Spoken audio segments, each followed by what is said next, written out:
Democracy is built on clear pillars: debate, accountability, and crucially, regular elections. Yet, in a decision that smacks of uh, opportunism and bureaucratic arrogance, the Deputy Prime Minister, Angela Rayner, has unilaterally postponed local elections for 5.5 million people just months before they're due to take place. Citing local government reorganisation as the justification, this decision has ignited a firestorm of criticism, particularly from Nigel Farage, who's labelled it an outright assault on democracy. And I'm afraid he's right. And Angela Rayner argues that holding elections for councils that are set to be restructured is an expensive and irresponsible waste of taxpayers' money. This, she claims, is about efficiency, ensuring that voters aren't electing representatives to institutions that will soon cease to exist. Yet this rings hollow when one considers that reorganisation is expected to take up to 3 years, while the normal term for a councillor is 4. Surely, if democracy matters, it would be better to elect representatives for the interim rather than extend the terms of those elected in 2021 by an astonishing 7 years. This move is hardly a minor administrative tweak. It represents one of the biggest overhauls of local government in half a century, and district councils are to be scrapped and merged into unitary authorities with now directly elected mayors overseeing vast regions. Yet despite this magnitude, there's been minimal public consultation. Local residents have not been given a say in whether their councils should be abolished, let alone whether elections should be delayed. If the government truly wanted to uphold democratic principles, it would have held referendums in the affected areas before imposing such sweeping changes.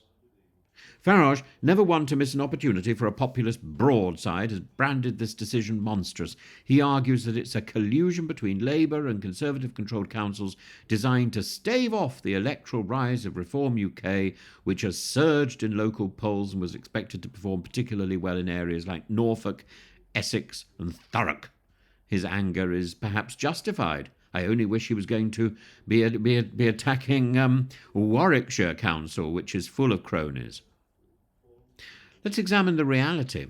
Of the 15 councils that requested election postponements, 9 were approved, covering 5.7 million registered voters.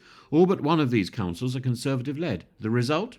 Hundreds of Tory councillors elected at the height of Boris Johnson's popularity in 2021 will now remain in office long after public sentiment has shifted against them.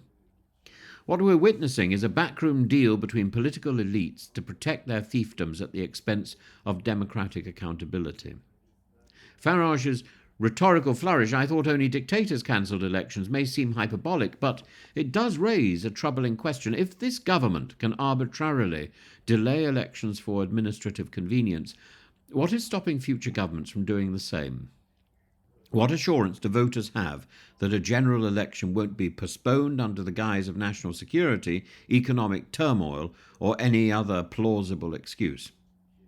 This isn't mere scaremongering. We've seen governments worldwide use legal and procedural mechanisms to sideline electoral processes. Just last year, Hungary's Viktor Orban altered election laws to entrench his party's dominance. In Russia, local and regional elections have been reportedly adjusted to suit the Kremlin's interests, and the UK must not follow down that path. Another critical point that Farage raises, and one that should resonate beyond Reform's UK base, is the principle of no taxation without representation. Council tax in the affected areas is set to rise by 5%, yet residents are being denied their fundamental right to vote for those who set these rates. It is democratic to demand more from the taxpayer while simultaneously stripping them of their right to choose representatives. Is it? Is it? It isn't. Even for those who are sceptical of Reform UK, this should be a cause for concern, and I am one of the major sceptics. But what Farage is saying today is right.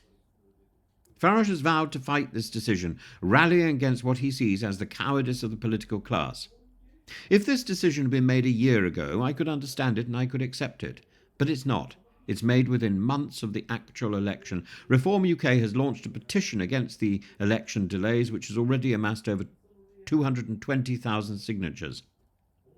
But nobody really cares about these petitions anyway. That's not the way forward. The way forward is to write to your MP. That's the way forward. To use the mechanisms already in existence to question the abuse of political power. The question now is whether public outrage will translate into political pressure strong enough to force a reversal. If every MP received a bucket load of letters, that would do more than a petition here or a petition there that can be debated at the government's leisure in Westminster Hall, and nobody will care about it one way or the other. Ultimately, democracy is not about what is administratively convenient for Whitehall. It's about the right of the people to hold representatives accountable, even if that means an inconvenient and indeed expensive election. In this case, Farage is right. Elections must be held on May the 1st as scheduled. Anything else is a dangerous erosion of the democratic norm, and one that no government should be allowed to get away with.